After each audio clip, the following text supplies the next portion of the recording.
Şey yapalım mı? Cadde sokaklara sigara içmek ve kalabalık ortamlarda içmemesi lazım.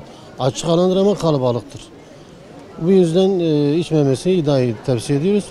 Ondan sonra bazı insanlar mesela sigara içiyor, yere atıyorlar. O da çevreye veren çok kirli bir şey var. Sorun etki oluyor. Aslında o yönden iyidir. İnsan sağlığı için çok güzel bir şey, uygulama. İçilmemesi olmuyor. Ben kendim mesela kullanmıyorum ama içmenleri de tavsiye ederim. Hem çevre için hem insan sağlığı için çok zararlı. Buna artık uygulamamız lazım. Bu uygulamaya uymamız lazımdır. Kesinlikle son derece yerinde bir karar. Bunun çok daha önceden alınması gerekirken düşünün. Sigarayı dumanını içine çeken bir insan tam paraleline gelen birinin yüzüne üflediği zaman en büyük bulaşıcılık bence bundan. Maskeden çok daha etkili bir karar olduğunu düşünüyorum. Son derece yerinde bir karar ve olumlu düşünce. Hani bu pandemi hastalığı döneminde en etkili çok daha önceden alınması gereken bir karar aslında. Çünkü direkt insanlar çektiği nefesi direkt insanların yüzüne üfleyebiliyor ve bakteri üretiyor, mikrobi üretiyor. Solunum yoluyla bulaşıcılığı çok daha güzel yayıyor yani. Son derece kararlı katılıyorum bu karara, destekliyorum.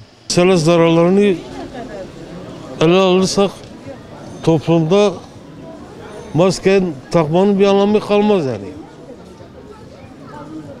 Ama böyle bir uygulama da getirilmişse belirtin hepsi.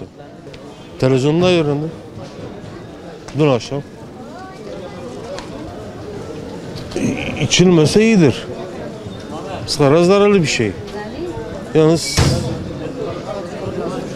biz de içiyoruz yani. Yapılacak bir şey yok. Kararı ben yerinde buluyorum. Ben destekliyorum da. İçilmese daha iyi olur. Ya şimdi bu yasaklar koronayı caydıracak bir yasak mıdır? Koronaya ne etkisi vardır? Yani dışarıda sigara içmek yasak, arabada sigara içmek yasak. Yani evde sigara içmek yasak.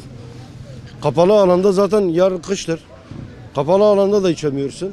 Ne olacak o zaman kaldırsınlar abi.